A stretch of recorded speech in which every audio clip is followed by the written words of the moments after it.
Control of kidney function हुआ था। Regulation of kidney function बता रहे थे कल आपको। ये बताना है कुछ पार्ट बता रहे थे मैंने लास्ट टाइम। हाइपोथैलेमस से कंट्रोल है। वैसोप्रेसिन हार्मोन जब ब्लड का वॉल्यूम घटता है, ब्लड में वाटर कंसंट्रेशन घटती है, तो क्या होता है, वही सेम ब्लड आपके ब्रेन में पहुंचता है। हाइपोथैलेमस में रिसेप्टर लगे होते हैं। कौन से रिसेप्टर? ऑस्मोलेटरी को चेक करने वाले। वो पता लगा लेते हैं कि ऑस्मोटिक प्रेशर घट गया कि बढ़ गया, ठीक है। और तुरंत वो वैसोप्रेसिन रिलीज करता, कहाँ से? पिट्यूटरी ग्लैंड को सिग्नल भेजता है। पिट्यूटरी ग्लैंड क्या करेगा? वैसोप्रेसिन रिलीज कराएगा। पिट्यूटरी ग्लैंड के दो पार्ट होते हैं, इंटीरियर और पोस्टीरियर। वैसोप्रेसिन कहाँ से रिलीज होता है? पोस्टीरियर पार्ट से, याद रखिए। उसी का दूसरा नाम एडीएच, एंटी डाययूरेटिक हार्मोन। वो क्या करता है? डीसीटी में और कलेक्टिंग डक्ट में वाटर के रीअब्जॉर्प्शन को बढ़ा देता है। समझ में आ रहा है? ये था किस तरीके से एडीएच का रोल क्या है, एडीएच कैसे किडनी के फंक्शन को रेगुलेट कराता है। जब आप वाटर कम पीते हैं तो उस कंडीशन में यूरिन कंसंट्रेट क्यों बनता है, कम यूरिन क्यों बनता है? या आपकी बॉडी में पसीने के थ्रू वाटर ज्यादा लॉस हो गया है, वाटर की कमी हो जाएगी, आपको डिहाइड्रेशन हो गया है, ठीक है, डायरिया हो गया, बॉडी से वाटर का लॉस हो गया है, पानी की कमी हो गई है बॉडी में ना। तो अगर बॉडी आपकी वाटर यूरिन में निकाल देगी तब तक बॉडी में बचेगा क्या आपके? तो आपकी बॉडी क्या करती है?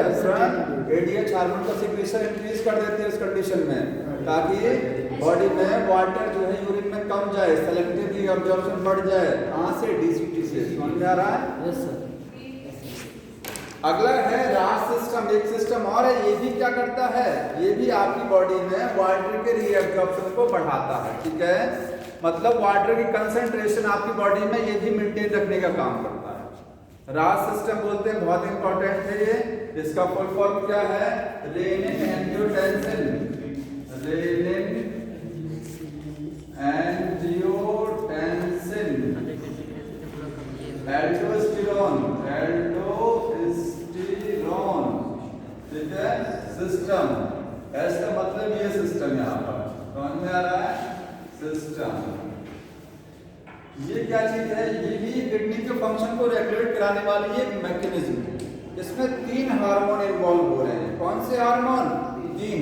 अभी तक आपने एडीएच देखा था कि एडीएच कैसे आपकी बॉडी में वाटर रिटेन कराता है। अब ये 3 हार्मोन क्या करेंगे? आपकी बॉडी में वाटर को रिटेन कराएंगे, ठीक है। अब देखिए, जब आपकी बॉडी का ब्लड प्रेशर घटता है, बॉडी में क्या होता है? बीपी जब डाउन होता है, समझ में आया? या बॉडी में वाटर की कंसंट्रेशन कम, आपकी बॉडी का ब्लड कम हो गया, या बॉडी में वाटर अगर कम हो जाएगा खून में, सोचिए वाटर खून में क्या हो गया? कम। आपकी बॉडी से वाटर लॉस हो गया तो आपकी बॉडी में जितना 5 लीटर ब्लड है, 6 लीटर जो भी है, उसका वॉल्यूम घटेगा ना, क्योंकि ब्लड में ही तो वाटर है। जब वाटर हट गया, आपकी बॉडी से कम हो गया, तो ब्लड का वॉल्यूम घट जाएगा। वॉल्यूम घटेगा ना, वॉल्यूम घटेगा तो ब्लड प्रेशर भी घटेगा। क्या आपकी जो आर्टरीज हैं, जो उसमें ज्यादा ब्लड फ्लो चलेगा तो ब्लड प्रेशर ज्यादा लगेगा, ब्लड का कम हो गया तो ब्लड प्रेशर घट जाएगा। तो बीपी घट जाना, या फिर क्या हो जाना? वाटर में बॉडी में वाटर की कमी हो जाना, ठीक है। ये कंडीशन जो आपको लास्ट टाइम मैंने बताया था। तो अगर बीपी कम होता है उस केस में क्या होता है? देखिए, एक रेनिन है, रेनिन, ये क्या है? रेनिन, रेनिन में कंफ्यूज मत करिए, RENN आ गया। रेनिन ये क्या है? ये एंजाइम है, स्टमक में बनता है इन्फेंट्स में। ये क्या है? एंजाइम है जो इन्फेंट के स्टमक में बनता है, छोटे बच्चों में। समझ में आ रहा है? ये प्रोटीन को डाइजेस्ट कराता है, मिल्की प्रोटीन को डाइजेस्ट। इसमें डबल एन है और इसमें क्या है? एन। ये हार्मोन है and this is the enzyme. समझ में आ रहा है? याद रखिए, स्पेलिंग में डिफरेंस है यहाँ पर। तो रेनिन, देखिए, जब ऐसा होगा कि बॉडी में बीपी घट गया, आपकी बॉडी में वाटर कम हो गया, तो उस कंडीशन में क्या होगा? रेनिन हार्मोन का सिक्रीशन होगा। कहाँ से होगा रेनिन? जेजी सेल से। कहाँ से बनेगा? जेजी सेल्स। कहाँ है जेजी सेल्स? जुक्स्टाग्लोमेरुलस नेफ्रॉन। 2 तरीके का नेफ्रॉन आपको मैंने बताया था, कॉर्टिकल नेफ्रॉन और जेजी नेफ्रॉन। जेजी नेफ्रॉन में जेजी अपरेटस कहाँ लगा होता है? Afferent आर्टरियोल, different आर्टरियोल। ये क्या है? ग्लोमेरुलस। दोनों के जंक्शन पर यहाँ एक सेल्स का ग्रुप होता है, उसको क्या बोलते हैं? जेजी सेल्स।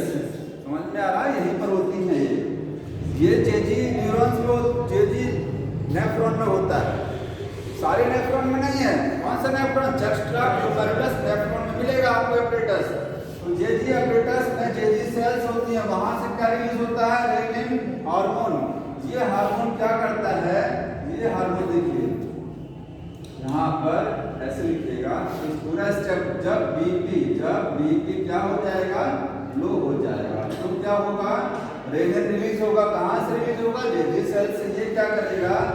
लिवर में, आपके लिवर में एक प्रोटीन बनती है, ब्लड में ही होती है, उसका नाम है एंजियोटेंसिनोजन। ये क्या है? ब्लड की एक प्रोटीन है जो कौन बनाता है? लिवर बनाता है। जानते हैं ब्लड में, प्लाज्मा में बहुत सारी प्रोटीन होती है। एक प्रोटीन है, उसका नाम क्या है? एंजियोटेंसिनोजन। तो देखिए एंजियोटेंसिनोजन, जानते हैं जहां पर जेन वर्ड लग जाए वो इनएक्टिव। पेप्सिनोजन क्या है? पेप्सिन का इनएक्टिव फॉर्म क्या होता है? पेप्सिनोजन। अगर किसी वर्ड के पीछे जेन लग जाए या किसी वर्ड के आगे प्रो लग जाए, इसका मतलब होता है inactive form. Propepsin inactive form of pepsin. Pepsinogen इसका दूसरा नाम है, inactive form of pepsin called pepsinogen. तो ये एंजियोटेंसिनोजन है, ये क्या है? प्रोटीन है, इनएक्टिव फॉर्म में है। समझ में आ गया? क्या है? ये इनएक्टिव है। कहां से बनती है? फ्रॉम लिवर, लिवर से बनती है। कहां प्रेजेंट होती है? इन ब्लड प्लाज्मा, आपको ब्लड के प्लाज्मा में मिलेगी।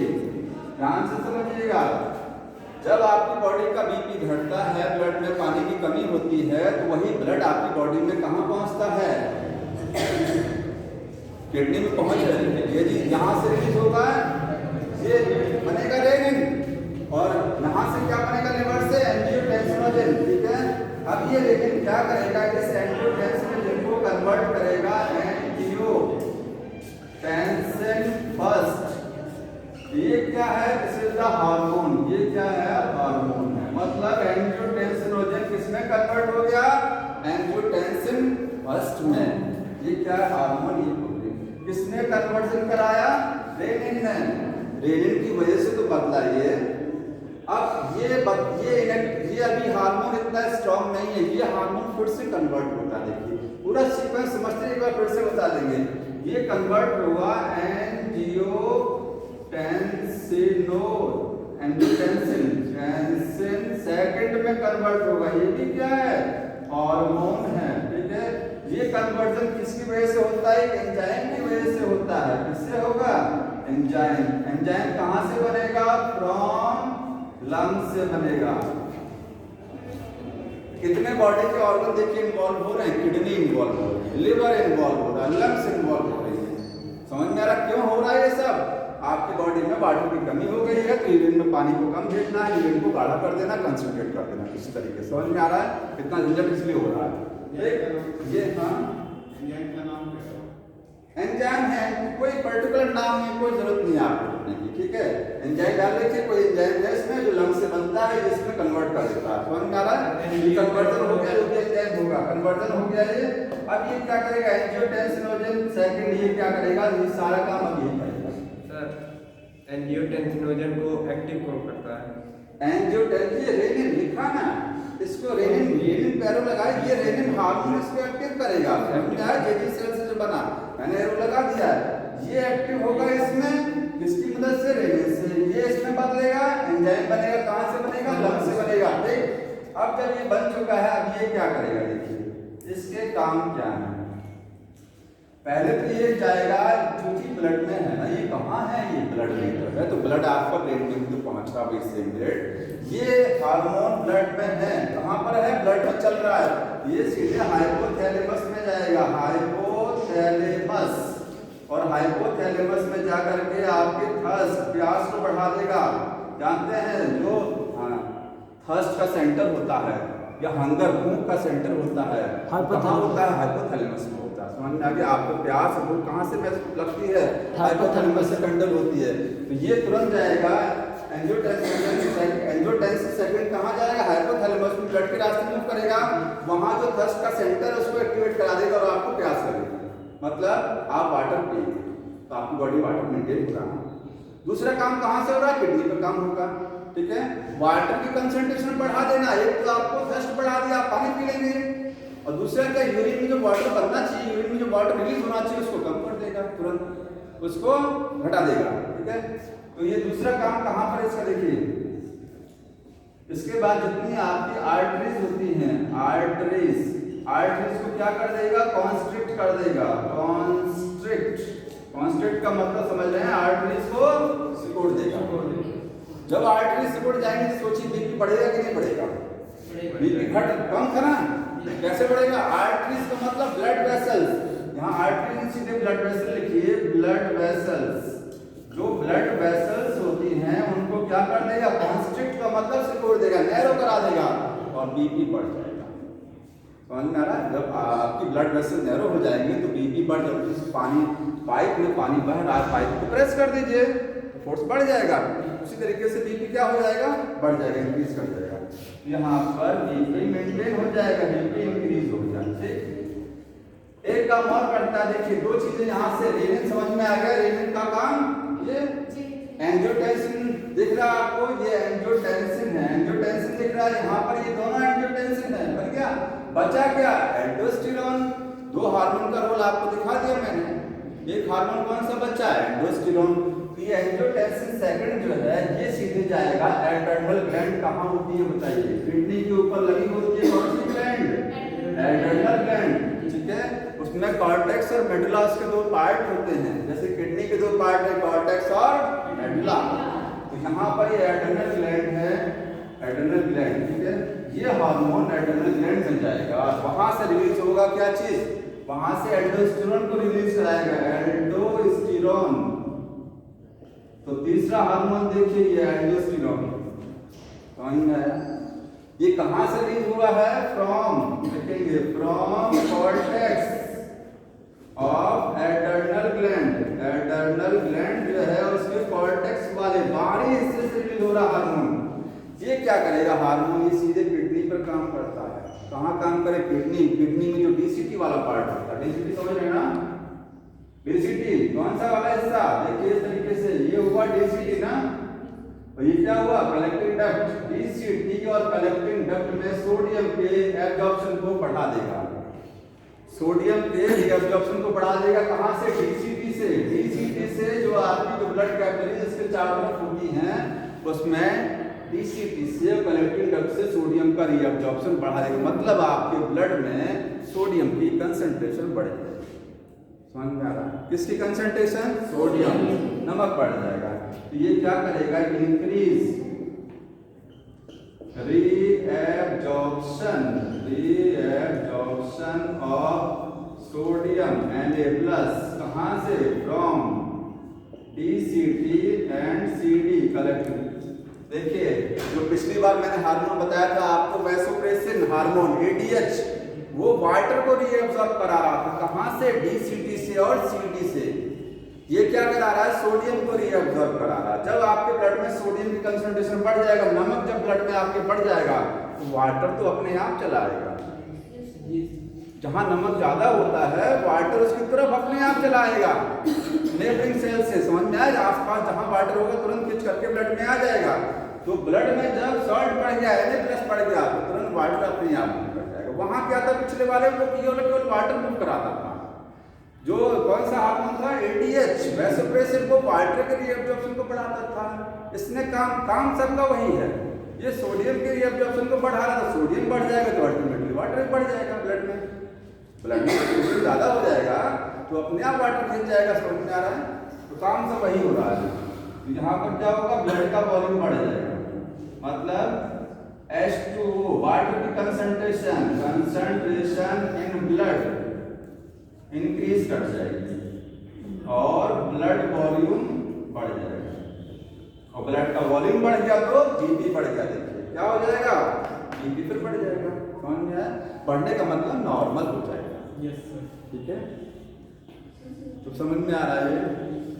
ये एक मैकेनिज्म है जो आपकी बॉडी में जब वाटर कंसंट्रेशन घटती है, जो स्पेशल कंडीशन बनता है वैसा, तो वो एक काम यही करता है कि यूरिन में वाटर को कम कर देना, किसी तरीके से यूरिन में वाटर ना जाने पाए, क्योंकि बॉडी में वाटर की कमी हो गई है। कमी कई तरीके से हो सकती है, आपको पसीना बहुत हो गया, वाटर लॉस हो गया, डिहाइड्रेशन हो गया, वोमिटिंग हो गया, वहां से वाटर निकल गया आपकी बॉडी में, ठीक है, कोई भी तरीके से वाटर कमी हो सकती है। तो ये किडनी का रेगुलेशन समझ में आ रहा है। दो तरीके से बता दिया कि जब बीपी घटता है या ब्लड का वॉल्यूम घटता है तो आपकी बॉडी में वाटर कैसे बढ़ता है या बीपी कैसे मेंटेन होता है, ठीक है। अब अगला देखिए, इसके बाद एक और है, जब हार्ट का रोल क्या है, क्या हार्ट भी हमारी बॉडी में ऐसा कुछ करता है जो ब्लड प्रेशर को मेंटेन कराता है? जी सर, करता है। हार्ट का भी रोल है, कैसे देखिए, किडनी के फंक्शन को रेगुलेट कराने में हार्ट का भी रोल है।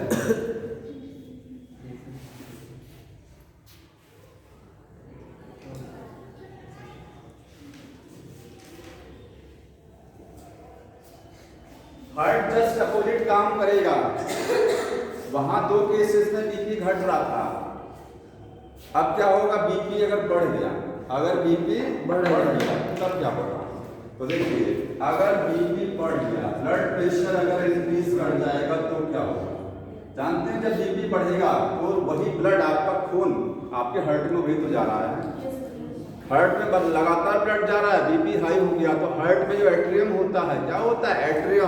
एट्रियम में रिसेप्टर लगे होते हैं, एट्रियम है ना ये, इसमें क्या लगे होते हैं? रिसेप्टर। कौन से? Stretch receptor. स्ट्रेच का मतलब अगर एट्रियम में खिंचाव हुआ, ज्यादा बीपी हो जाएगा तो इसका मतलब बहुत तेजी से ब्लड आएगा हार्ट में, तो हार्ट की वॉल एट्रियम बहुत तेजी से खिंचेगी, तो ज्यादा खिंचाव होगा तो एट्रियम महसूस करेगा कि खिंचाव हो रहा है, तो इसमें रिसेप्टर लगा होगा, स्ट्रेच रिसेप्टर। कहाँ? हार्ट के एट्रियम में लगा होता है कि अगर हार्ट की वॉल ज्यादा खिंच गई तो तुरंत पता लगा लेना है कि हार्ट में ब्लड बहुत तेजी से आ गया है, तो रिसेप्टर तुरंत पता लगा लेंगे कि बीपी बढ़ गया, ठीक। तो ब्लड प्रेशर जब इंक्रीज होगा तो stretch receptors and heart atrium में, ठीक है, क्या हो जाएंगे? एक्टिव हो जाएंगे, तुरंत वो एक्टिव हो जाएंगे क्योंकि बढ़ा हुआ है, ठीक है। फिर हार्ट क्या करेगा? यही एट्रियम जो है रिलीज करेगा ANF प्रोटीन है, क्या है? एट्रियल, क्या लिखा फुल फॉर्म? देखिए बताइए, नेट्रोटिक फैक्टर को लिखा गया होगा, स्पेलिंग देखिए क्या लिखी है, ANF का फुल फॉर्म देखिए क्या लिखा है, बताओ देख कर क्या लिखा हुआ है, रेगुलेशन वालों ने लिखा हुआ कहीं? नेट्रोटिक फैक्टर, ठीक है, वही तो बोल रहा हूं, क्या है ये? एट्रियल नेट्रोटिक, स्पेलिंग देख लीजिएगा, फैक्टर, ये क्या है? ये है प्रोटीन, क्या है ये? प्रोटीन है एक तरीके का, ठीक है। कहां से बना? हार्ट से बना, एट्रियम ने बना दिया, ठीक है। अब ये क्या करेगा? ये चूंकि जानते हैं जब आपकी ब्लड वेसल्स सिकुड़ती हैं तो ब्लड प्रेशर बढ़ता है, ठीक है, और ब्लड वेसल को अगर फैला दीजिए तो ब्लड प्रेशर घट जाएगा कि नहीं घटेगा, ये बताइए। अगर मान लीजिए एक है ब्लड वेसल, ये पतली है, एक ब्लड वेसल को हमने फैला दिया, डायलेट करा दिया, ब्लड वेसल को फैला दिया, ठीक है, तो बीपी इसमें ज्यादा होगा, इसमें बीपी ज्यादा होगा ना, यहाँ बीपी घट जाएगा क्योंकि एरिया ज्यादा हो गया, वॉल्यूम ज्यादा हो गया, ब्लड आराम से चलेगा, कोई प्रेशर नहीं लगाएगा। तो जब किसी भी तरीके से आपकी बॉडी का अगर बीपी बढ़ता है तो तुरंत हार्ट की जो एट्रियम है उसके रिसेप्टर एक्टिव हो जाएंगे, वही प्रोटीन रिलीज कराएंगे ANF, ठीक है, और वो ANF क्या करेगा? ये वैसोडाइलेटर का काम करता है, ये क्या है? वैसोडाइलेटर, क्या है? वैसो का मतलब ब्लड वेसल्स, डायलेटर का मतलब डायलेट कराने वाला, और क्या करेगा? ये डायलेट ब्लड वेसल्स को डायलेट करा देगा, उससे क्या होगा? बीपी नॉर्मल हो जाएगा, मतलब जो बीपी बढ़ा हुआ था वो बीपी घट जाएगा जाकर के। एक काम और करेगा ये ANF, जो राज सिस्टम काम हो रहा था, राज सिस्टम क्या कर रहा था? हाई को लो, बीपी को हाई कर दे रहा था, उसको दबा देगा, राज सिस्टम को इनएक्टिवेट करा देगा, उसको इनहिबिट करा देगा, बोलेगा ऐसा तुम थोड़ी देर के लिए शांत हो जाइए, बीपी को बढ़ा हुआ है, बीपी घटाना है, तुम क्या करते हो? बीपी बढ़ा देते हो, ठीक है। तो ये इनएक्टिव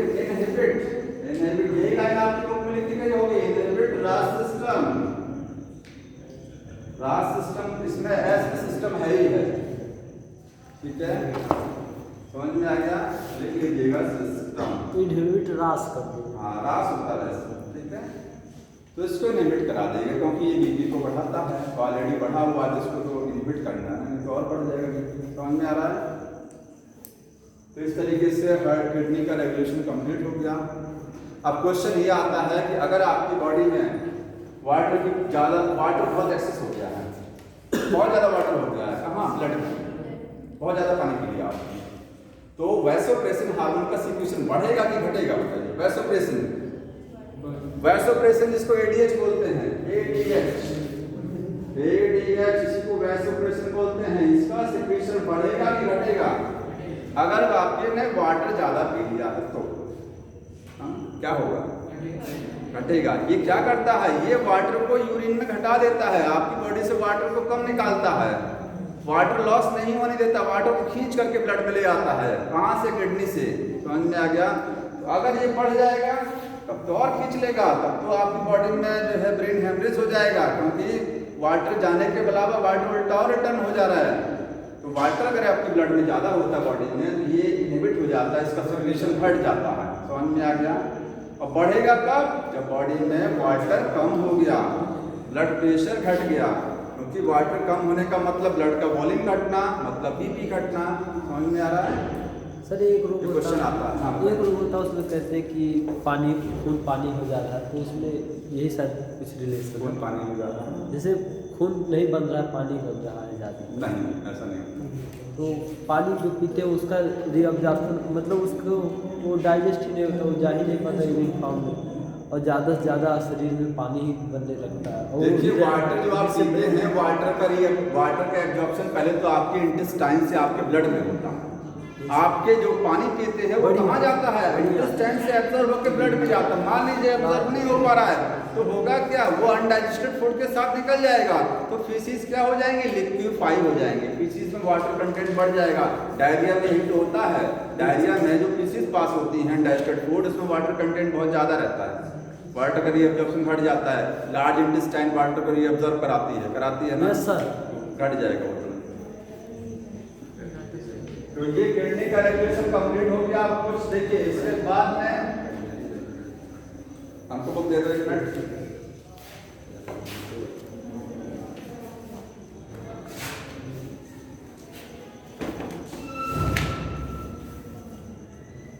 किडनी के अलावा बॉडी में और कौन कौन से ऑर्गन है जो एक्सक्रीशन में मदद करते हैं? तो देखिए, other organs involve in excretion, ठीक है। पहला ऑर्गन है आपके लंग्स। क्या है? लंग्स। क्या लंग्स भी एक्सक्रीशन में मदद करता है? वेस्ट प्रोडक्ट को निकालता है। क्या चीज? Carbon dioxide. कार्बन डाइऑक्साइड भी वेस्ट प्रोडक्ट है। अगर क्वेश्चन आता है कि हमारी बॉडी का मेन वेस्ट प्रोडक्ट क्या है, तो बताएंगे urea, nitrogen based main waste product. Yes sir. बाकी वेस्ट प्रोडक्ट में बहुत सारी चीजें हैं, आपकी बॉडी के लिए जो यूजफुल चीजें नहीं है सब वेस्ट प्रोडक्ट हो गया। yes, इसमें अगर बॉडी में वाटर ज्यादा हो गया है, वाटर भी वेस्ट प्रोडक्ट है, लेकिन वाटर हमारी बॉडी के लिए जरूरी है। लेकिन अगर वाटर एक्सेस होता है बॉडी में, तब वो वेस्ट प्रोडक्ट माना जाता है। समझ में आया? Yes sir. तो यहाँ पर जो कि लंग्स में कार्बन डाइऑक्साइड निकलती है, यहाँ से वाटर, क्या लंग्स से वाटर रिलीज होता है? वेपर की फॉर्म में, ठीक है, वेपर की फॉर्म में वाटर का लॉस हो रहा है ना, एक्सक्रीशन हो रहा नहीं हो रहा बॉडी से। समझ में आया? दूसरा इसके बाद में लंग्स हो गया। लिवर, लिवर कैसे एक्सक्रीटरी ऑर्गन है? लिवर में क्या बनता है? यूरिया। क्या बनेगा? यूरिया। एक वेस्ट प्रोडक्ट बन रहा, लिवर में बन रहा है, ठीक है।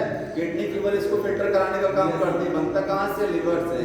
इसके बाद में लिवर में बनेगा बिलीरुबिन, बिलीरुबिन और बिलीवर्डिन, बिलीवर्डिन। ये सारे वेस्ट प्रोडक्ट हैं। हमारी फीसिस का कलर येलो क्यों होता है? बिलीरुबिन की वजह से। ये वेस्ट जानते हैं क्यों है? बॉडी के लिए वेस्ट है, क्यों नहीं जानते? क्योंकि ये आरबीसी के टूटने से बनते हैं। हमारी बॉडी में आरबीसी जब टूटती है लिवर में, तो आरबीसी के टूटने से क्या बनता है? ये लिगामेंट है, ये बॉडी के लिए वेस्ट है। ठीक है 120 दिन के बाद जो सर वही टूट जाता हाँ है 120 दिन के बाद आरबीसी हाँ 120 दिन के बाद टूट जाती हैं सर जी स्किन भी हो सकता है। लेकिन जो बता रहे हैं। तो वो ग्रेवयार्ड में जाते हैं ना जाता तो ग्रेवयार्ड में एकदम डिग्रेड हो, लेकिन डिग्रेड हो करके पहले बिलिरुबिन बनाएगा वो लीवर में, समझ में आ गया। इसके बाद वो एकदम कहाँ हो जाएगा, डाई करके ग्रेवयार्ड ऑफ आरबीसी, जिसको स्प्लीन बोलते हैं। लिहा हिंदू कहते हैं। कोलेस्ट्रॉल, कुछ हार्मोन्स, विटामिन, ड्रग्स, और लिख लीजिएगा कोलेस्ट्रॉल, विटामिन, हार्मोन्स, ड्रग्स। मतलब कुछ विटामिन होते हैं जो क्या होते हैं, वेस्ट प्रोडक्ट का में काम कर सकते हैं। कोलेस्ट्रॉल बॉडी में ज़्यादा हो गया है, उसको बॉडी से बाहर निकालना है, लिवर रिलीज कराएगा। हार्मोन्स है बॉडी में, कुछ एक्सेस हो गए हैं, उनको बॉडी से बाहर निकालना है। और कुछ ड्रग्स होती हैं, जो ड्रग्स आप खाते हैं उसको लिवर बाहर रिलीज कराता है बॉडी से, समझ में आ रहा है, डिटॉक्सिफाई करता है। क्या कहते हैं, हाँ यूरिन का कलर क्या करें, दवा खाने से। हाँ ड्रग्स से चेंज होता है। क्यों, क्या जैसे ड्रग्स आप मान लीजिए यूज करेंगे तो खासकर येलो कलर वाली जो ड्रग्स यूज की जाती है तब यूरिन का कलर येलो होता है, व्हाइट कलर के अब ज़्यादा समय तक पानी ना पिए तब भी कलर से ज़्यादा समय तक पानी नहीं पिएंगे तो यूरिन कंसंट्रेटेड हो जाएगा, येलो हो जाएगा वो। नहीं। अगला देखिए, स्किन भी काम करती है, रेस्पिरेटरी ऑर्गन का काम, एक्सपिरेटरी ऑर्गन। स्किन से क्या रिलीज होता है, स्वेट में क्या होता है, NaCl, सोडियम क्लोराइड, समझ में आ गया। और कुछ अमाउंट में लैक्टिक एसिड रिलीज होता है, लैक्टिक एसिड रिलीज होता है, वाटर रिलीज होता है, ठीक है, ये स्वेट में। इसके बाद जो सीबेसियस ग्लैंड होती हैं, स्किन से और क्या रिलीज होता है, ऑयल। ऑयल में क्या है, वैक्स है, समझ में आ गया, वैक्स। ऑयल वाली जो ग्लैंड्स होती हैं स्किन में ना,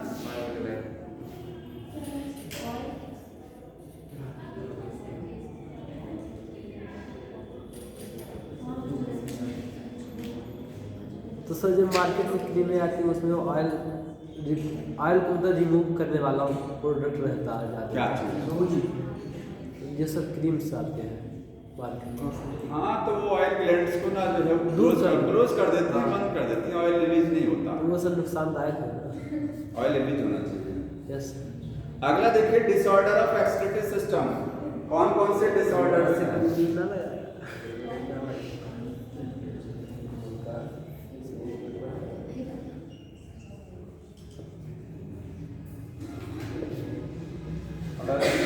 यस सर।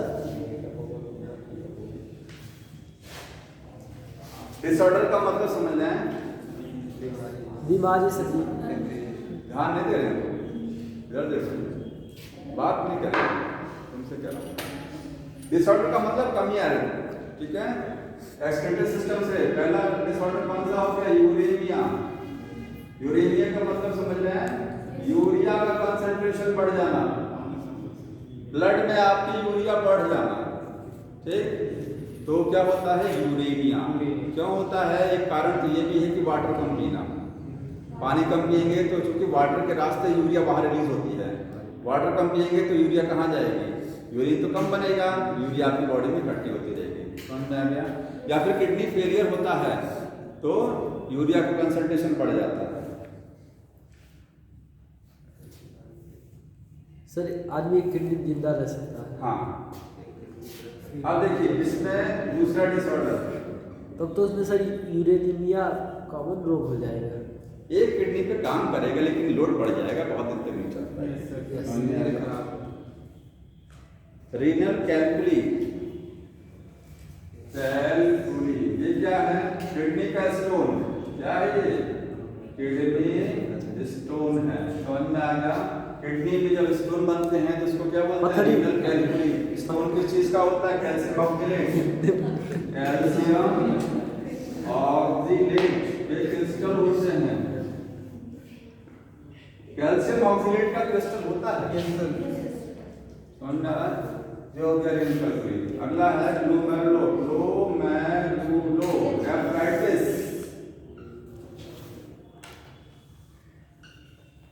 ठीक है, ये क्या है? ये आपका जो ग्लोमेरुलस है, ग्लोमेरुलस समझ रहे हैं ना, बोमेन कैप्सूल के ऊपर जो ब्लड कैपिलरीज का गुच्छा होता है। ठीक है, तो अगर इन्फ्लामेशन होता है, कहाँ इसमें क्या होता है? इन्फ्लामेशन। इन्फ्लामेशन का मतलब होता है स्वेलिंग। इन्फ्लामेशन इन ग्लोमेरुलस। ग्लोमेरुलस में इन्फ्लामेशन हो जाएगा, स्वेलिंग हो जाएगी किडनी के अंदर। ठीक है, समस्या क्या आएगी? जो पोर्स होते हैं, छन्नी का जो साइज है, देखिए ये आपको मैंने बताया था, ये क्या है? Omen capsule. ठीक है, यहाँ पर छोटे छोटे 3 लेयर लगे होते हैं। 3 लेयर 3 लेयर पे जो ब्लड चलता है ना, 3 लेयर को क्रॉस करके जाता है ब्लड। ये ओमेन कैप्सूल की जो अंदर की लेयर है, इसमें छोटे छोटे स्लिट्स लगे हैं, पोर्स लगे हैं। इसको क्या बोलते हैं? फेंस्ट्री। क्या बोला जाता है? फेंस्ट्री या फिल्ट्रेशन स्लिट। इनका साइज क्या हो जाता है? बढ़ जाता है। ठीक है, तो लोग यहाँ पर ये साइज इंक्रीज हो जाएगा, तो आपकी बॉडी में इस पार्ट में ब्लड सेल्स आने लग जाएंगे। मतलब अगर कह सकते हैं कि किडनी के अंदर जो ब्लड छन रहा है, तो जिस पोर्ट से छन करके ब्लड आगे बढ़ रहा है, पोर्ट साइज अगर बढ़ गया है, तो आपके यूरिन में क्या आ जाएगा? ब्लड आ जाएगा। मतलब आरबीसी और प्रोटीन सब पास होने लगेगा, छेद बड़ा हो जाएगा। सामने आ रहा है। अगर यूरिन में ब्लड आ रहा है, तो उसका एक कारण ये भी हो सकता है, क्या चीज? ग्लोमेरुलोनेफ्राइटिस हो सकती है, क्योंकि जो पोर्स है उनका साइज बढ़ गया है। ब्लड सेल भी यहाँ पर आ जा रहा है, क्योंकि ब्लड सेल नहीं छनता ना, बताया था आपको, ब्लड सेल नहीं फिल्टर होती है। लेकिन जब पोर बढ़ जाएगा तो ब्लड सेल भी फिल्टर हो जाएगा, बड़ी प्रोटीन छन जाएगा, सब कुछ आ जाएगा। और ब्लड सेल कभी वापस तो होगी नहीं, मान ली छन के आ गया, तो उनका रीअब्जॉर्प्शन कहीं पढ़ा आपने, ब्लड सेल का नहीं होता ना, लार्ज प्रोटीन का रीअब्जॉर्प्शन नहीं होता है। कार्बोहाइड्रेट का रीअब्जॉर्प्शन तो होता है, लेकिन प्रोटीन्स का बड़ी का नहीं है। ठीक है, तो यहाँ पर लिखेंगे blood cells and large proteins passes and urine due to increase size of filtration pore। Filtration slits का साइज क्या हो जाएगा? बढ़ जाएगा। चौथा डिसऑर्डर है पॉलीयूरिया। कोई बताएगा क्या है? पॉलीयूरिया क्या होता है? यूरिया ज्यादा नहीं, बार बार जो है पॉलीयूरिया ज्यादा नहीं होता। ठीक है, बार बार यूरिन जाना। फ्रीक्वेंट यूरिनेशन मतलब यूरिन ज्यादा बनना, पॉलीयूरिया। मोर यूरिन फॉर्मेशन।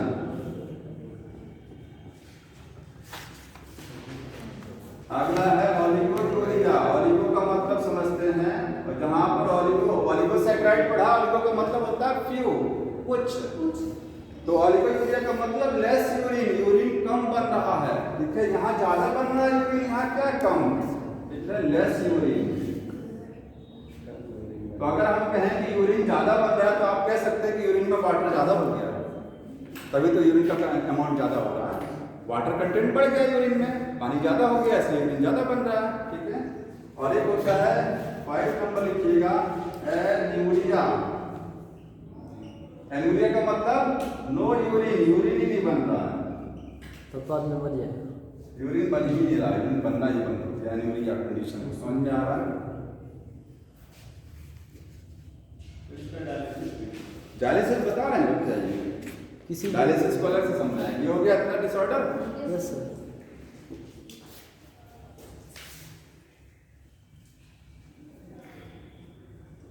अगला डिसऑर्डर है रीनल फेलियर। इसका मतलब क्या है? किडनी काम ही नहीं कर रही प्रॉपर्ली। ठीक है, किडनी फंक्शन फेल हो गया है, किडनी फेलियर है। तब क्या करेंगे? आर्टिफिशियल किडनी लगाएंगे, डायलिसिस करा देंगे। डायलिसिस समझ लीजिए क्या होगा। तो इस केस में क्या करेंगे? हीमोडायलिसिस। इसी को क्या बोलते हैं? आर्टिफिशियल किडनी है ये, आर्टिफिशियल किडनी। कैसे करते हैं हीमोडायलिसिस? देखिए, एक मशीन है, ये मशीन है डायलिसिस। क्या बोलते हैं इसको? डायलिसिस मशीन है, ठीक है। ऐसा तो होता नहीं है। ठीक, ये आपका हैंड हो गया, हाथ है, यहाँ पर आर्टरी है और ये क्या है, वेन। ये वाला आर्टरी है और ये क्या है, वेन। ब्लड को निकालना हमारी बॉडी से, डायलिसिस करानी है ब्लड को, कहाँ से निकाला जाएगा, आर्टरी से, क्योंकि प्रेशर आर्टरी में ज़्यादा है, ठीक है। तो आर्टरी से एक ट्यूब लगा देंगे, कनेक्ट कर देंगे, वहाँ से ब्लड निकलना स्टार्ट हो जाएगा आपकी बॉडी से, और छान करके वापस वेन में भेजना है।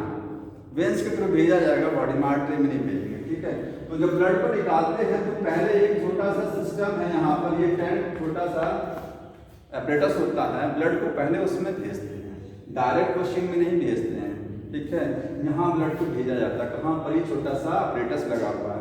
ये क्या करेगा, ये टेम्परेचर ब्लड का कम कर देगा, टेम्परेचर को क्या कर देगा, लो, मतलब 0 के आसपास टेम्परेचर ले आएगा, ब्लड का टेम्परेचर 0 के आसपास। ऐसा क्यों करते हैं, क्योंकि ब्लड में कोई रिएक्शन ना हो, बॉडी से ब्लड बाहर निकल गया, हो सकता है कि ब्लड में कोई रिएक्शन हो जाए, तो टेम्परेचर इतना कम कर दीजिए कि कोई एंजाइम काम ही नहीं करेगा। तो जब एंजाइम नहीं काम करेगा, खून के अंदर जो एंजाइम होंगे वो एंजाइम काम नहीं करेंगे लो टेम्परेचर पर, तो कोई समस्या ब्लड में नहीं आएगी।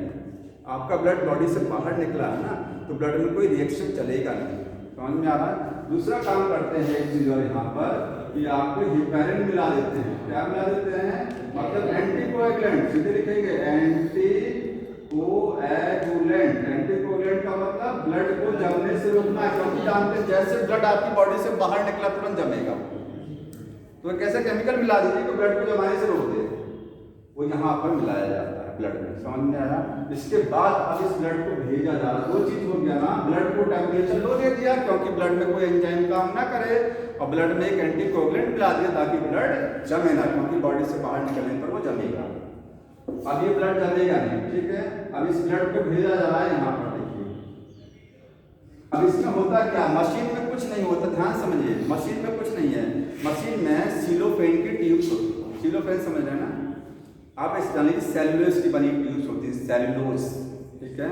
तो यहाँ पर कुछ ट्यूब्स लगी होती है, मैं बना रहा हूँ, देखिए ये क्या है, ट्यूब है। पूरी मशीन के अंदर क्या लगा हुआ है, ट्यूब, और ये ट्यूब किसकी बनी हुई है, सिलोफेन की, सिलोफेन की ट्यूब्स है। क्या खासियत होती है इन ट्यूब की, इन ट्यूब की खासियत यह है कि इनके अंदर जो पोर्स है ना, उससे ब्लड में जो आपके आरबीसी हैं, डब्ल्यूबीसी हैं, वो कभी बाहर नहीं निकलेंगे।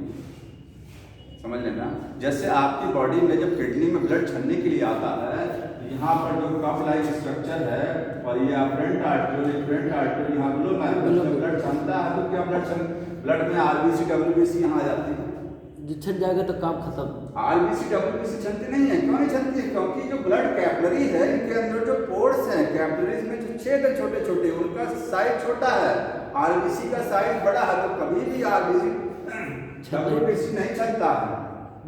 आरबीसी डब्ल्यूबीसी फिल्टर होकर नहीं आएगा, क्योंकि ब्लड के कैपिलरीज में जो पोर्स है, उनका साइज छोटा है। समझ में आ रहा है। सेम वही चीज यहाँ की जाती है कि सिलोफेन ट्यूब जो लगी हुई है, इनके अंदर जो पोर्स बने हुए हैं, पोर्स तो होंगे ही ना, क्योंकि पोर नहीं होंगे तो कैसे ब्लड चलेगा इसमें से, तो पोर्स है, लेकिन उनका साइज इतना छोटा है कि इसमें से कभी आरबीसी नहीं निकलेगा, डब्ल्यूबीसी नहीं निकलेगा, लार्ज प्रोटीन नहीं निकलेगा। समझ में, ये सब नहीं रिलीज होता। सेम ऐसे बनाते हैं जैसे आपका नेचुरल बॉडी में होता है ग्लोमेरुलस। समझ में आ रहा है। इसके बाद में यहाँ पर अब यहाँ से रिलीज क्या होगा, देखिए यहाँ पर ब्लड आपके आ गया, ब्लड चल रहा है, इसमें इस ट्यूब में ब्लड चल रहा है। इस ब्लड यहाँ से ट्यूब से ब्लड की कौन कौन सी चीजें बाहर आ सकती हैं, आरबीसी तो नहीं आएगा, डब्ल्यूबीसी और प्लेटलेट नहीं आएगा, लार्ज प्रोटीन नहीं आएगा, जो नेचुरल कंडीशन में होती हैं ये सब चीजें बाहर नहीं आएंगी, ये सब चीजें इसमें नहीं आएगा। इनसे तो फुर्सत मिली हुई है। समझ में आया। सिलोफेन ट्यूब से बाहर नहीं निकलेंगे, ठीक। हाँ, पता नहीं क्या। बाकी अब रिलीज क्या होगा, प्लाज्मा। प्लाज्मा में टोटल प्लाज्मा रिलीज हो जाएगा, इसमें से ब्लड का जो प्लाज्मा वाला हिस्सा है वो सब रिलीज होकर यहाँ आ सकता है। एक चीज छोड़ दीजिए, लार्ज प्रोटीन, क्योंकि प्लाज्मा में भी प्रोटीन होती है। प्रोटीन कहाँ है, प्लाज्मा का पार्ट में, तो बड़ी वाली प्रोटीन नहीं आएगी। सारा प्लाज्मा छन करके यहाँ पर आ सकता है एक्सेप्ट लार्ज प्रोटीन। ठीक है, प्लाज्मा ही छनता है, ब्लड सेल कभी नहीं छनती है। प्लाज्मा में बड़ी प्रोटीन छोड़ दी जाए, लिखा दिया ना लार्ज प्रोटीन, तो प्लाज्मा आया। याद रखिए कि प्लाज्मा यहाँ फिल्टर होगा। अब सोचिए अगर यहाँ पर सारा प्लाज्मा फिल्टर होकर निकल जाएगा और टैंक में आ गया और ये ब्लड आपका बॉडी में रिटर्न आपको कहाँ भेजना है वेन्स में, तो आपकी बॉडी में जाएगा क्या? भाई प्लाज्मा तो सब छन जाएगा। फैलोपियन ट्यूब से सारा ब्लड का प्लाज्मा छन गया, आपके टैंक में आ गया, तो बॉडी में आपके भेजा जा रहा है ब्लड, तो आपकी बॉडी में जाएगा क्या? कुछ नहीं जाएगा, सब तो छन गया यहीं पर। तो यहाँ तो ऐसा नहीं सेलेक्टिव रीअब्जॉर्प्शन टाइप का कोई सिस्टम नहीं है ना। हमारी नेचुरल किडनी में क्या होता है? सेलेक्टिव रीअब्जॉर्प्शन होता है ना। नेफ्रॉन के चारों तरफ कैपिलरी रिप्टी होती है, सेलेक्टिव रीअब्जॉर्प्शन हो जाता है। यहाँ तो क्या सिस्टम नहीं बनाया गया ऐसा। अब यहाँ क्या करेंगे, देखिए इसमें एक सॉल्यूशन भरते हैं। इसको रोकने के लिए यहाँ से ब्लड से आप ध्यान सुनिएगा, ब्लड से वही चीज बाहर निकले जो हम निकालना चाहते हैं। हम अपने ब्लड से क्या बाहर निकालना चाहते हैं? जब किडनी खराब होती है तो ब्लड से हम चाहते हैं यूरिया बाहर निकालना। ठीक है, वेस्ट प्रोडक्ट यूरिया है, क्रिएटिनिन है, यूरिक एसिड, ये सारी चीजें बाहर निकलते हैं। ठीक है, समझ में आ रहा है? क्या ब्लड से आप वाटर को भी निकालना चाहेंगे? एक्सेस वाटर है तो वाटर को निकालना चाहेंगे। एक्सेस वाटर है, वाटर को निकालना चाहिए क्योंकि बॉडी में एक्सेस वाटर होता है। ठीक है, तो हम यहाँ से क्या निकालना चाहते हैं? जितने वेस्ट प्रोडक्ट उनको निकालना चाहते हैं और वाटर को भी थोड़ा सा निकालना चाहते हैं। ठीक है, तो यहाँ पर हम एक सॉल्यूशन भरेंगे। कहाँ? इस टैंक में एक सॉल्यूशन भरेंगे, उसका नाम क्या रहेगा? Dialysing solution. Dialysing solution. ठीक है, उसमें हम वो चीजें रख देंगे इस सॉल्यूशन में। इसमें वाटर में सॉल्यूशन बनाया जाएगा, वाटर लेकर के, और क्या क्या आप इसमें डालेंगे वो चीज आप सॉल्यूशन में डालेंगे। जो चीज आपको वहां से नहीं निकालना है, जो आपको ट्यूब से बाहर नहीं निकालना है, वो चीज इसमें आप रख लीजिए।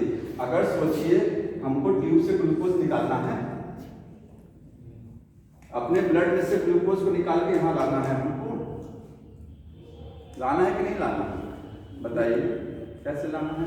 क्या ये जो ट्यूब है इसमें आपका ब्लड चल रहा है, इसमें से ग्लूकोज निकाल करके टैंक में ले आएंगे तो आपकी बॉडी में बचेगा क्या? ग्लूकोज कहाँ जाएगा? ग्लूकोज रहेगा ही। प्रोटीन नहीं निकालना है, अमीनो एसिड नहीं निकालना है, विटामिन नहीं निकालना है, वेस्ट प्रोडक्ट निकालना है ना, जो छोटे। तो हम इस टैंक में जो सॉल्यूशन ले रहे हैं उसमें वो सारी चीज डाल दीजिए जो आपको नहीं निकालना है। वो सारी चीजें टैंक में डाल दीजिए। टैंक में क्या करते हैं? इसमें आप वाटर तो लेते ही हैं। ठीक है, समझ में आया? इसके बाद आप इसमें ग्लूकोज भरेंगे, अमीनो एसिड डाल देंगे, फैट डाल देंगे, और क्या रखेंगे इसमें? विटामिन हो गया, हार्मोन हो गया, सब नहीं निकालना है, यूजफुल चीजें हैं, सब टैंक में डाल दीजिए। उनकी कंसंट्रेशन बराबर कर दीजिए ब्लड के। तो ब्लड में जो कंसंट्रेशन आएगा, ब्लड में ग्लूकोज 100 मिलीग्राम में है, तो टैंक में भी 100 ही होना चाहिए ग्लूकोज। सोचिए अगर ब्लड में आपके ग्लूकोज 100 है और टैंक में ग्लूकोज कितना रख दिया आपने? 80, कंसंट्रेशन ग्रेडियंट बन गया, 100 से 80 की तरफ भाग जाएगा ग्लूकोज। ब्लड में ग्लूकोज 100 है ना, बाहर 80 है, तो हायर से लोअर मॉलिक्यूल मूव करते हैं, जानते हैं जी सर। तो चला जाएगा, तो बचेगा क्या? तो चीज तो वैसे ही लॉस हो जाएगा। कुछ नहीं लॉस कराना है हमको, एग्जैक्ट सेम कंसंट्रेशन रखना है। सॉल्यूशन जो आपने बाहर रख रहे हैं उसमें जो चीज आपको नहीं निकालना है ब्लड से, उसकी कंसंट्रेशन क्या कर दीजिए? प्लाज्मा से बराबर कर दीजिए। जो आपके प्लाज्मा में जितने परसेंटेज में जो चीजें हैं कंसंट्रेशन में, वही सेम चीजें टैंक में डाल दीजिए। ठीक है, आइसोटोनिक कंडीशन बन जाएगा ना। आइसोटोनिक का मतलब समझ रहे हैं ना? सेम कंसंट्रेशन जब सेम हो जाएगा तो यहाँ से यहाँ कोई चीज मूव ही नहीं करेगी। 100 ग्लूकोज अंदर, 100 बाहर। अमीनो एसिड की कंसंट्रेशन जितनी ब्लड में उतनी ही बाहर कर दिया आपने। ठीक है, जितना फैट अंदर उतना फैट बाहर, तो आइसोटोनिक हो जाएगा, तो रिलीज नहीं होगा। समझ में आ रहा है? अब क्या चीज यहाँ पर नहीं रखेंगे, टैंक में क्या नहीं रखेंगे, क्या रखेंगे ये तो मैंने बता दिया। जो चीज आपको ब्लड से नहीं, जो चीज नहीं निकालनी है, ब्लड से जो नहीं निकालना है, उसको आप यहाँ बराबर कंसंट्रेशन में रख देंगे। जो चीज ब्लड से निकालना है उसको आप नील कर देंगे। ब्लड से आपको यूरिया निकालना है ना, यूरिया नहीं रखेंगे। अगर यूरिया रखिए आपने बराबर कर दिया तो यूरिया रिलीज नहीं होगा। एकदम नील यूरिया, इस टाइम में आप यूरिया रखेंगे ही नहीं। क्यों नहीं रखेंगे? क्योंकि यूरिया हमको यहाँ से निकालना है, तो जब यूरिया नहीं रहेगा, जैसे ही ब्लड यहाँ पर आएगा, यहाँ से सारा यूरिया रिलीज हो जाएगा, क्योंकि यूरिया अंदर ज्यादा बाहर नहीं। समझ में आ रहा है? वाटर बाहर थोड़ा सा क्या रखेंगे, कम रखेंगे, वाटर अंदर ज्यादा। ब्लड में जितना वाटर का परसेंटेज है उसके कंपैरिजन में वाटर कम रखा जाएगा, तभी तो वाटर रिलीज होगा। अगर आप वाटर को भी बराबर कर देंगे तो वाटर तो रिलीज नहीं होगा ब्लड से। समझ में आ रहा है? तो यहाँ पर यही याद रखना है कि जो सॉल्यूशन बना रहे हैं, जो चीज आपको बाहर नहीं निकालनी है उसकी कंसंट्रेशन बराबर कर दिए, जो निकालना है ब्लड से उसको यहाँ पर नहीं रखना है, तो तुरंत वो डिफ्यूजन प्रोसेस से बाहर हो जाएगा। ठीक है, इसके बाद ये प्योर ब्लड आपकी बॉडी में फिल्टर होकर चला जाएगा। समझ में आ रहा है? तो ये इस तरीके से वर्क करता है आर्टिफिशियल किडनी। एक चीज और होती है, जब यहाँ से ब्लड वापस भेजा जाता है तो टेम्परेचर को यहाँ 37 करके भेजा जाएगा, बढ़ा के भेजा जाएगा नॉर्मल करके, और यहाँ पर कोगुलेंट मिला के भेजा जाएगा। ठीक है, एंटी कोगुलेंट के लिए कोगुलेंट मिला के भेजा जाएगा, फिर से गर्म हो। हाँ फिर से, क्योंकि आपकी बॉडी में कोगुलेंट होना चाहिए ना, ब्लड जमाने वाली चीज। ये चैप्टर फिनिश हो गया जी। एक बचा हुआ है मिक्टुरेशन। मिक्टुरेशन जानना है, पेज नंबर 297 पर देख लीजिए, 297, 5 मिनट के अंदर उसको भी देख लीजिए।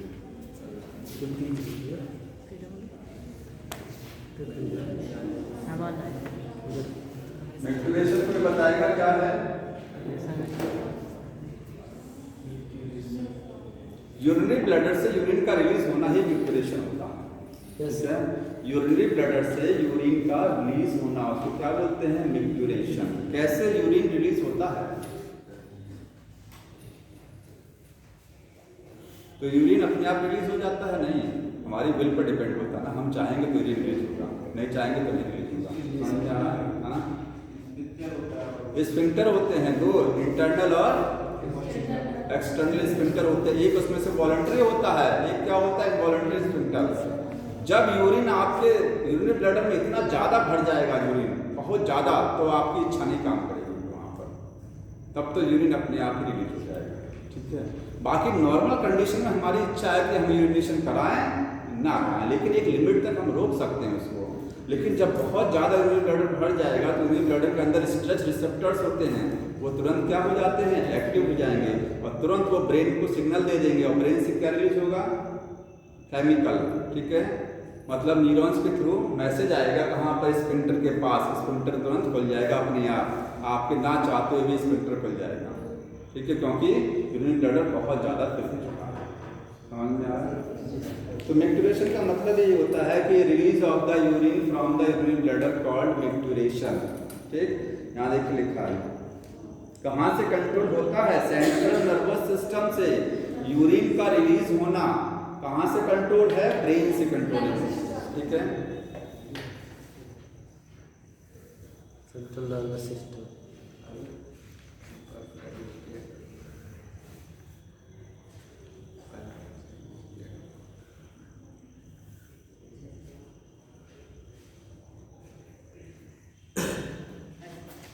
अगली बार देखिए उसको क्वेश्चन कर लीजिएगा, कोई क्वेश्चन होगा तो बताइएगा हमको। लोकोमोशन मूवमेंट पढ़ाना है अगली बार। इसमें जानते हैं टाइम कहाँ लगेगा इस चैप्टर में? समझ लीजिए इस चैप्टर में टाइम कहाँ लगेगा, ज़्यादा टाइम लगेगा इसमें। देखिए ये पढ़ाना है, ये वाला देख रहे हैं ना, इसमें टाइम लगेगा। बोन्स में टाइम नहीं लगेगा, बोन्स तो मुश्किल से 10 मिनट का काम है। 206 बोन्स काउंटिंग करा के दिखा देना है कहाँ कहाँ होती हैं, जॉइंट कौन कौन से, बहुत आसान चीज़ है। ठीक है, 2 मिनट में बोन्स काउंट हो जाती हैं, जॉइंट समझ जाते हैं, लेकिन टाइम यहाँ लगता है इसको समझाना। कठिन है सर? हाँ, कठिन कुछ नहीं है, टाइम टेकिंग है थोड़ा सा। ठीक है, तो करीब 2 दिन में खत्म करना है आपको इसको, 2 लेक्चर या 3 लेक्चर, क्योंकि नेक्स्ट वीक से अगली बार अभी एक चैप्टर और पढ़ाना है, इसके बाद 2 चैप्टर ना, 2 नहीं, आपके मॉड्यूल में लास्ट चैप्टर नहीं दिया हुआ, चेक कर लीजिएगा एक बार। लास्ट चैप्टर नहीं है हार्मोन्स वाला, नहीं किया गया, नहीं किया गया, दिया ही नहीं है पढ़ाने के लिए। ठीक है, सिलेबस में है, सिलेबस में आएगा, लेकिन पता नहीं क्यों नहीं दिया है, तो उसको टाइम मिलेगा तो लास्ट में बता देंगे हम, पढ़ा दीजिए। ठीक है, लेकिन यहाँ तक पढ़ाएंगे, नर्वस सिस्टम को पढ़ा करके इसके बाद सेकंड बुक लगा देंगे इसके बाद। ठीक है, और सेकंड बुक थोड़ा आसान भी है। सबसे ज़्यादा कठिन यही थी, सबसे ज़्यादा स्कोरिंग यही है। फर्स्ट बुक स्कोरिंग है, सबसे ज़्यादा सवाल यहीं से आता है। और न्यास मतलब 16 चैप्टर हैं, छोटे छोटे चैप्टर जल्दी खत्म हो जाते हैं।